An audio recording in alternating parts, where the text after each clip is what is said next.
Hello, you're listening to On Israel in Al Monitor. I am Ben Caspit from Tel Aviv. There is a sense all around the world that the weather has gone crazy, that it's completely out of control. In our region, Greece is burning, Turkey, especially in the coastal region of Anatolia, has also gone up in flames, and the wildfires are raging across Algeria now. Massive flooding caused loss of life and property in Germany, and this is only a very partial list of the disasters caused by the accelerated warming of our planet. Mother Earth is taking revenge on those of us who have been polluting and desecrating it for centuries. We seem to be facing a decisive moment, and the question is apocalypse inevitable? Israeli governments have not been overly troubled by the climate crisis or natural disasters in recent years, nor by environmental issues in general. The Netanyahu governments took a mostly conservative view of these issues and aligned themselves with the approach of the Trump administration in recent years. This meant doing the minimum necessary on climate issues at best, or ignoring them completely and waiting for the problem to go away. The private sector and civil society in Israel have been doing a lot better than the government in terms of environmental protection, with NGOs winning several significant local victories. But his change is really in the air under the new government led by Naftali Bennett and Yair Lapid. The minister in charge of protecting Israel's environment is Tamar Zandberg, the former chair of Meretz, a left-wing Green party that views the climate crisis as an existential threat to Israel and the world. The government has already adopted several important measures in this regard, such as a sharp hike in taxes on single-use plastic dishes that pollute the beaches, rivers, and parks at a rate 5 times higher than the OECD average. The government has also decided to impose a carbon tax on coal and other fossil fuels to help control harmful gas emissions. Israel, it seems, just like the United States, has embarked on a completely new path. Our guest today is one of the leading and influential environmental activists in Israel. Maya Jacobs is the director of Zalul, an organization dedicated to protecting Israel's seas and streams, and she joined us right after this short commercial break.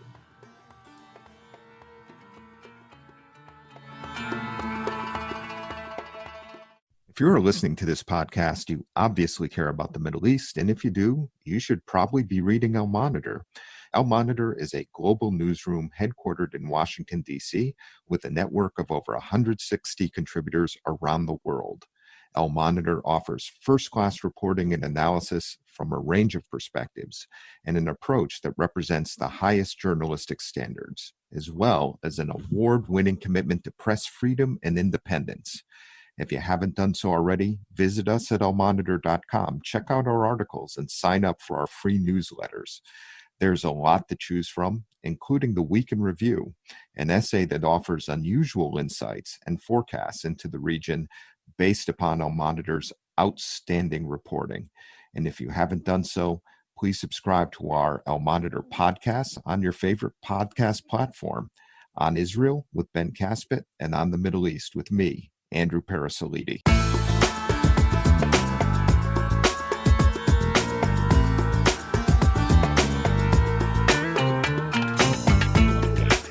Now I'm happy to say hello and welcome to our podcast, a good friend of mine, director of Zalul, Maya Jacobs. How are you, Maya, and shalom? Hi, shalom. Very happy to be here. Thanks for having me.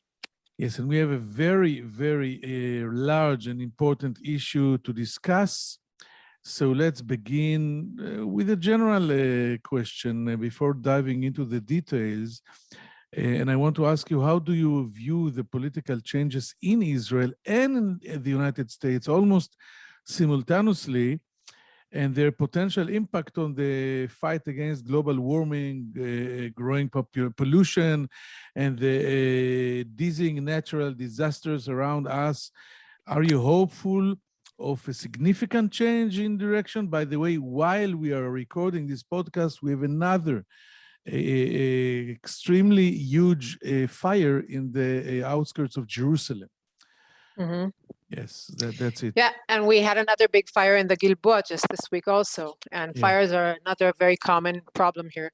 Well, the Israeli government calls itself the government of change, and unfortunately, right now, the environmental community in Israel is very concerned about the fact that there's no real meeting of changing policy towards understanding and turning the policy around and committing itself to addressing climate change, despite the fact that we have a new government in the United States and in Israel, and we were very, very hopeful. Israel repeatedly proves that the climate change doesn't really interest it. I'm afraid it seems this way. Although it's already affecting us, as you said, we have fires here and we have floods in the winter, but when you examine the actual things that are being done on the ground, we are actually very concerned that Israel is actually taking away power and control from the Ministry of Environmental Protection and reducing its authorities and giving more power to polluting industries and doing things that are not in correlation with our goals. It is not my profession, and my skills are not in this issue, but from the outside, my impression was opposite, because Israel's new government and Minister Tamar Zandberg for Meretz in particular have already adopted several important initiatives in this regard, doubling taxes on single-use plastic, imposing taxes on coal, etc. Are you encouraged by these measures? Carbon. Yes, or not so encouraged, like I understand now from what you just said. These are very important things, and it's not that nothing is being done. You know what?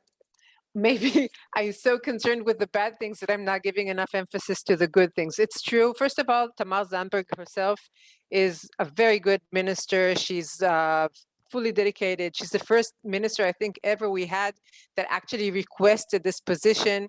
The previous minister before her, also Gila Gamliel, did a very good and important job in promoting Israel to the place that we need to be. But we see, on the other hand, that the ministries of finance and the Ministry of Energy and the Prime Minister's office don't really, they're not giving her all the back that she needs, and we don't have the budgets that are needed, and we don't have the policy that is needed, and the goals that are set are very low and not satisfying. And if Israel wants to become a leader, as we are leaders in water, in the fields of water, for instance, and in cyber and in other things, we need to change the way we behave, and we need to turn Israel into an example of change, and we're not doing it right now. We're basically just recently, and as we were last of all countries in the OECD to present our goals on climate change. This is what I wanted to ask you generally. Is Israel meeting the international goals to reduce emissions? What are the major steps that need to be done in Israel in order to meet the goals of Paris? But I think you're already answering that we are in the last place. No, we were in the last place of actually answering the request. So we were supposed to submit our goals in December of 2020, and only a few weeks ago they were actually submitted in mid-July. And also they're still not bounding because it's supposed to pass also as a law, not only as a governmental decision. And again, because the Ministry of Energy is the leading one who is actually against the goals of reduction of carbon and of methane, because they want to keep on pushing for gas, despite the fact that it's a fossil fuel, was the major obstacle in this important Okay, task. so now you encourage me to start talk or dive into the details of the issues itself, and you're leading one of Israel's biggest environmental campaigns against the oil deal that is planned to transfer UAE oil through the Trans-Israel pipeline from the Gulf of Eilat Aqaba to Ashkelon by land, and as a bypass to the Suez Canal. Why is this oil deal problematic? And aren't you concerned you are putting the peace between Israel and the Emirates in danger? Okay, so first of all, it has nothing to do with the peace deal. Well, we should put this up front. The peace deal with the Emirates speaks about encouraging environmental programs and encouraging new types of energy, and it has nothing discussing oil transfer in any ways. The company, the Trans-Israel pipeline, is a very old pipeline that used to serve Israel during our time that we had relations with Iran, and we shipped Iranian oil in the 70s, and there were major damages and harm to the very rare coral reef in Eilat back in the 70s. Some of these effects haven't been recovered until today. And, we're in a different time today. The plan is to ship Emiratic oil through the Red Sea, to ship it all the way along the coast, within the Red Sea, along the coasts of Sinai and Saudi Arabia, to the Gulf of Eilat Aqaba. There it will be shifted to this very old pipeline that is 60 years old almost and is not very well managed, and we had major oil spills. I think recently we had in the same pipeline a huge leak that polluted the large areas of very important nature reserves. It happened, I think, 2 or 3 or 5 years ago. Yeah, that was one of them. That was the biggest one, with 5 million liters of oil that were spilled. But there were many others, at least 5 that I can recall, events. And now there's this group that is doing more and more investigations and finding more and more stories of small and big and medium oil leaks that happened along the pipeline. And then it ships the oil through this rotten pipeline to Ashkelon on the Israeli coast of the Mediterranean, to which huge vessels will come and pick it up and go to Europe. Now, the whole thing is basically, it's a business deal for some tycoons, but it's putting at huge risk, first of all, the Red Sea, which is home to the most important and rare coral reef on Earth, because it has this immune system that makes it immune to global warming and to bleaching, which is a phenomenon that we see in corals all over the world. So basically, we are the home to the last reef on Earth. After the damage that the Great Barrier Reef is suffering, for example. Exactly, and corals all over the world are becoming white and dying, basically. And here we have something that we need to celebrate and we need to preserve. And nowhere in the world do you see tourist resorts like Eilat, which is like the Riviera of Israel, and we've invested millions and millions of dollars in promoting tourism from all over the world and opening a new airport and new hotels, and to put a huge oil activity in the center of all this is just craziness and totally irresponsibility. And then again, when you look at the Mediterranean, first of all, the threat will be to the entire coast, not only to Ashkelon, and it puts at risk also our desalination. And if you have so much oil that is spilled to the sea and you cannot desalinate water, if it happens while we're in the time right now we had a very rainy year last year, but if it's in a year of drought or a few years of drought, then we'll be in our water security will be in jeopardy. So this is a huge danger to Israel. It's a huge risk for our finance, to our health. They're going to expand the tanks that are holding the oil in Ashkelon and in Eilat and affecting the health of the people, and they become also a target for missiles. We saw in the last events that we had Gaza.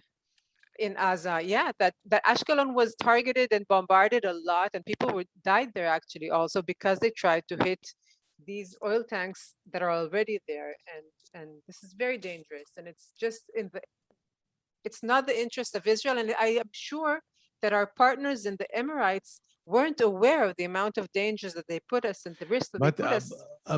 Maya, our partner in the Emirates are businessmen.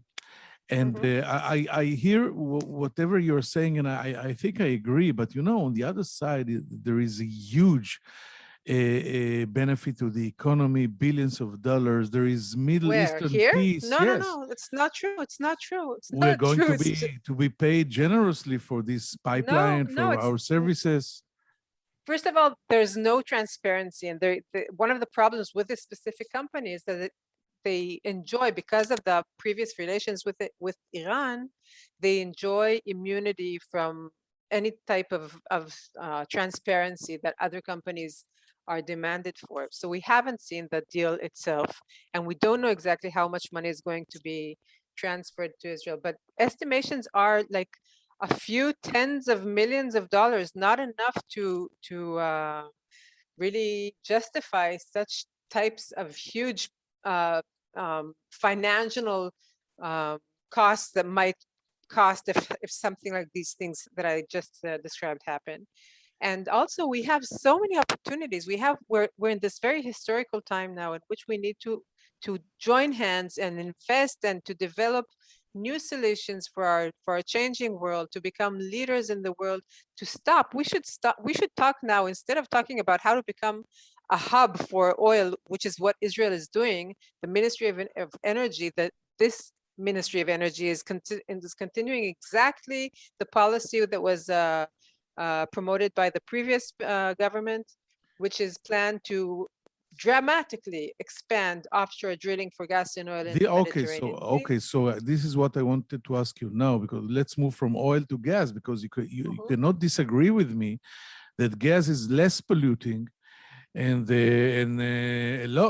I think significantly less polluting, and the environmental community in Israel is campaigning against the expansion of more offshore drilling for gas and in the Mediterranean Sea. And I ask you why, because the Ministry of Energy says we cannot depend only on solar energy.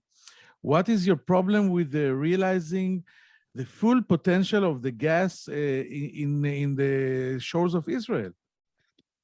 They call it natural gas, which is a very, very smart marketing positioning by the oil companies. And it's called natural gas all over the world, not only in Israel, but it's actually methane gas. And it's not more natural than gas or oil or gas or coal or even cyanide.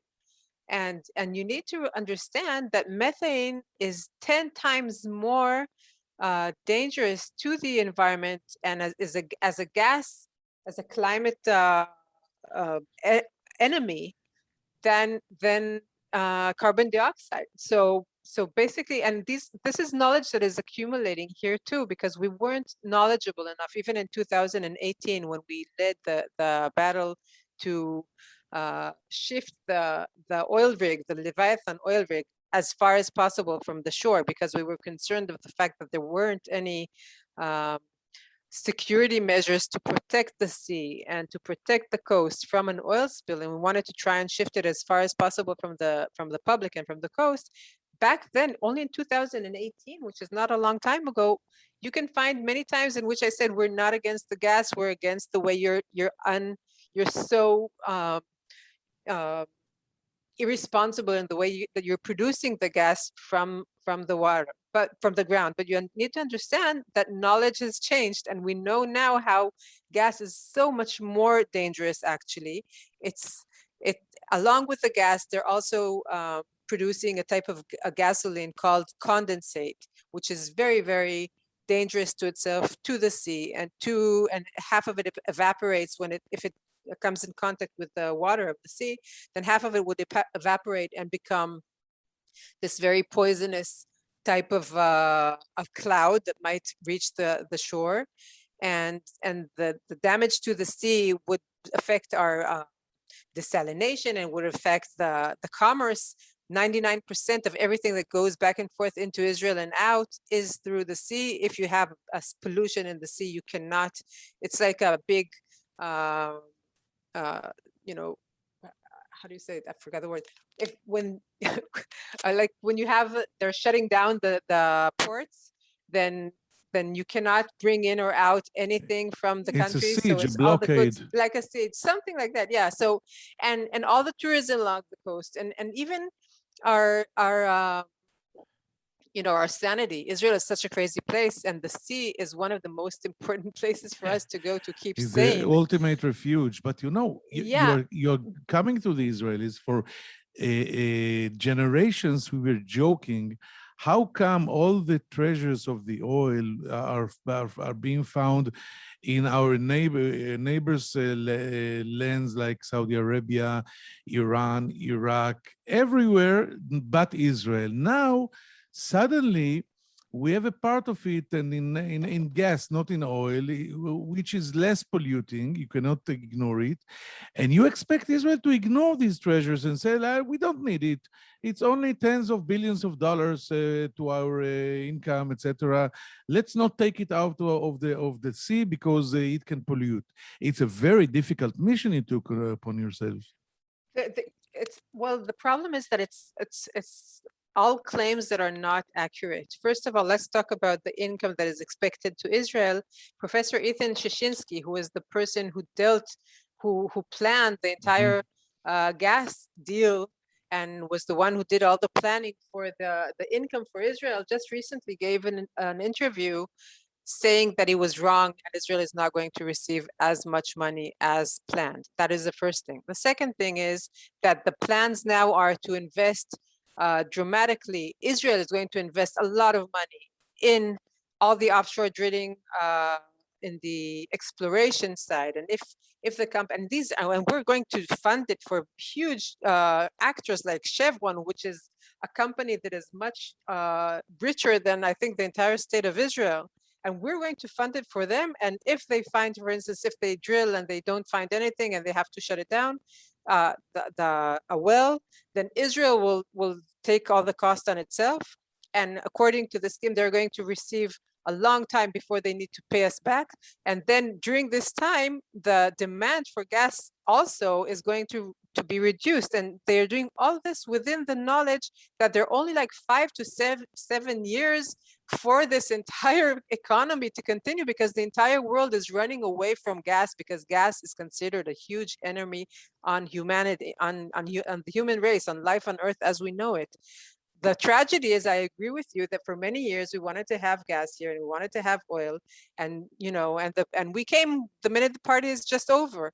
And it's tragic, I agree, but we need to understand the times have changed, and like other things in the world that are changing, we need to adapt ourselves to the future instead of sticking to the past, because that are the rules that we know and we want to continue doing that.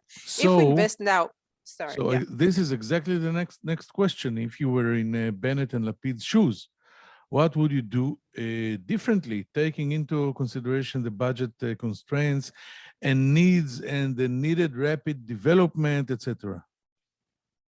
Well, first of all, I would set a climate law, which basically says, okay, we're in a state of emergency. We understand that we need to change everything that we're doing now, because Israel specifically is in a very historical position right now, because there's so much construction going on and so much development going on. And right now we're doing everything exactly the opposite of what we need to do in order to fit the climate needs. And we have the privilege and the advantage of being, behind the rest of the world in all their development and everything that they've done, in order to learn and to see what went good in other places and what were mistakes that were made in other places, and to do the best things for us.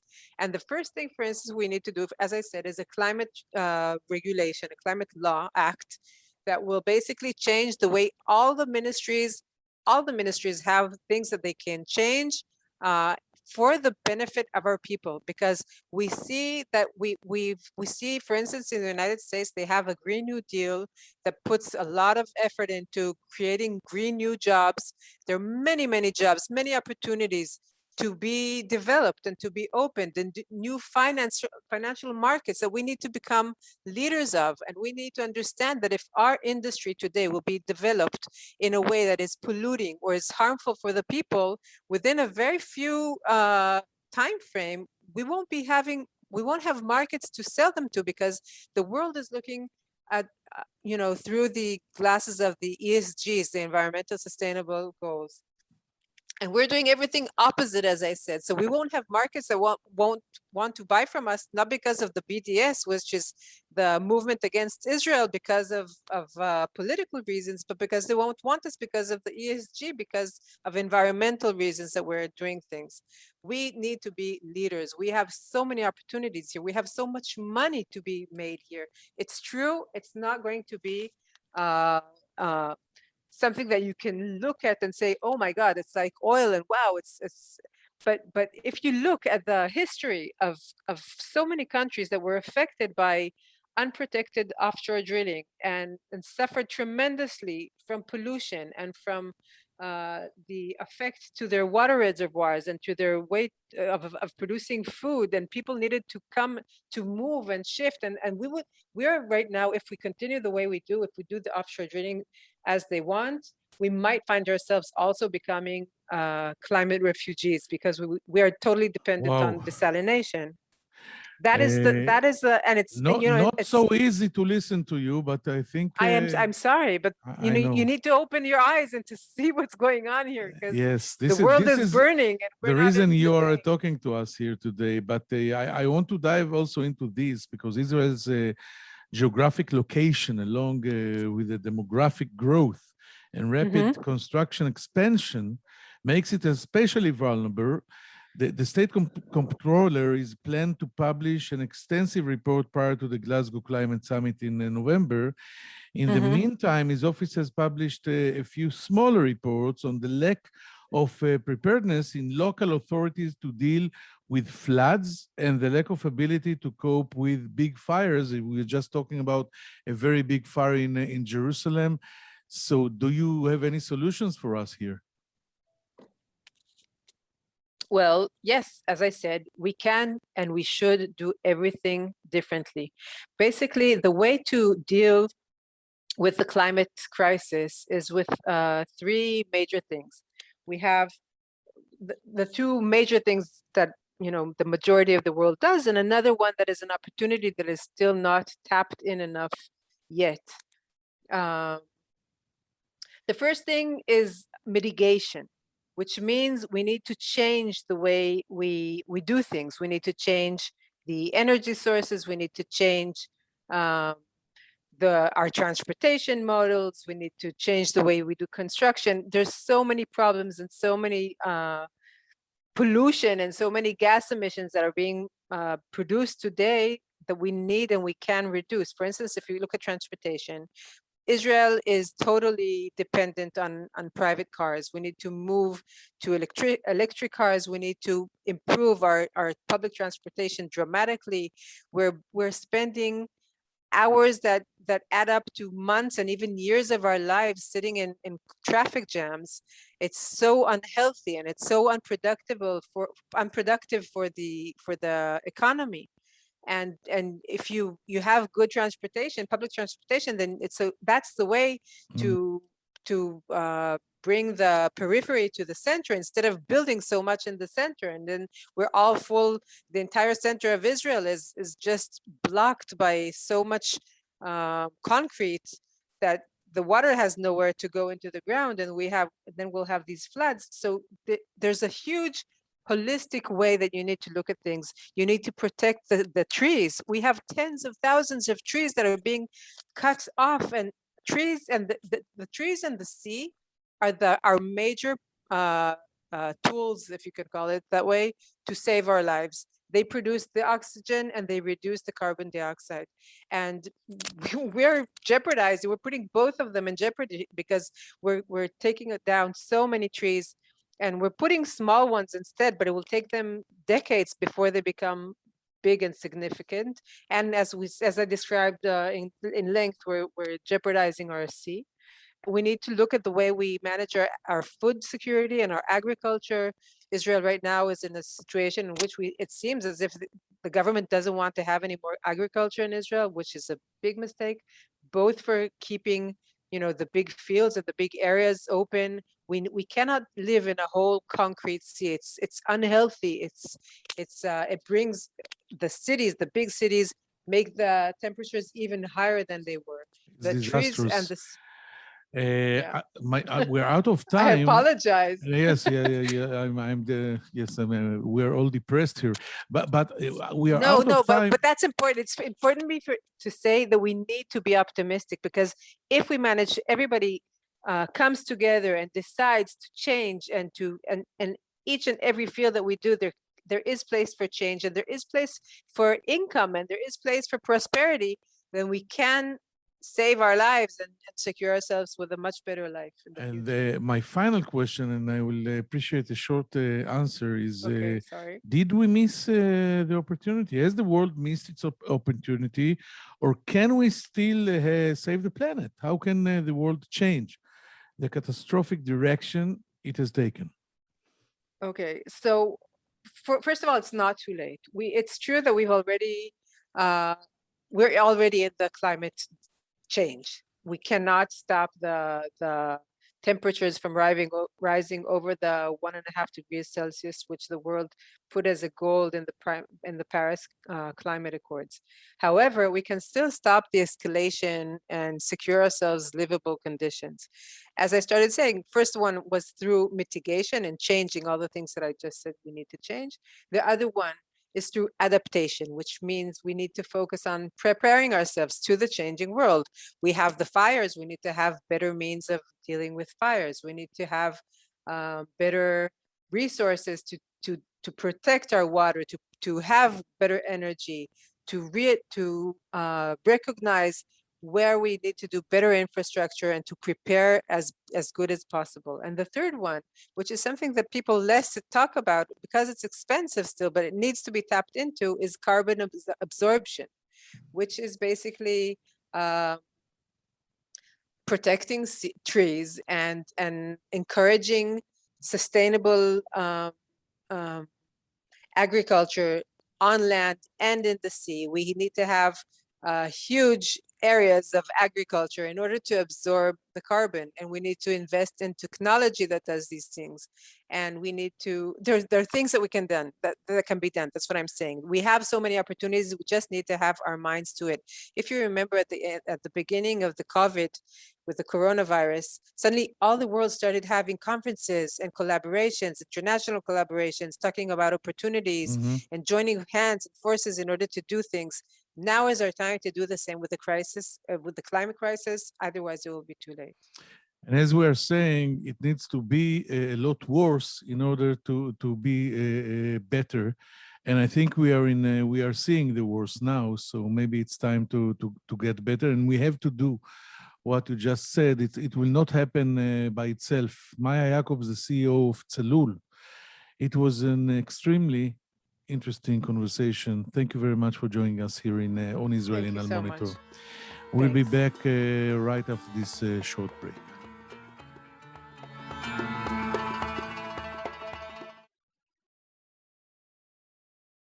I'm Andrew Parasolidi, president of the award-winning media news site Al Monitor, where we cover the Middle East with some of the best reporters and columnists anywhere.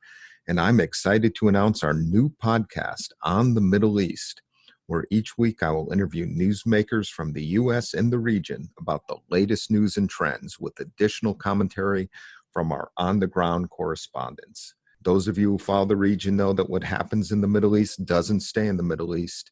And to cite another great movie line, every time the U.S. tries to get out, the region pulls us back. Your time is valuable, so let me promise you this. You will learn something and you will never be bored. because each week we'll be talking with and listening to those leaders who are making the news and shaping the trends in this critical and fascinating region. So please subscribe to On the Middle East with me, Andrew Paris-Lee.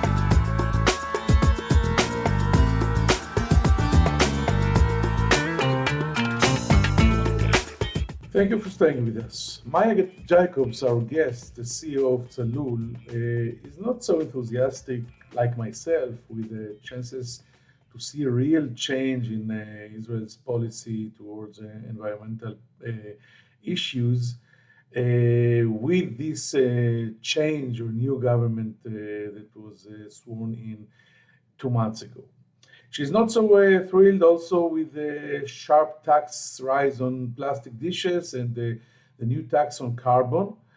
Jacobs claims that the Bennett-Lapid government is not friendly enough towards the environmental issue and the climate crisis. And as the state comptroller stated in his last reports, Israel is not prepared enough to major crises or emergency situations in climate issues, not in the local arena and also not in the global dimension. On the other hand, Israel, says Jacobs, is still able to take the lead in the environmental issue as it leads in science, cyber, and high tech. The opportunity, she says, is still there, and we just have to be assertive enough to grab it. And yes, we still have a chance to save the earth.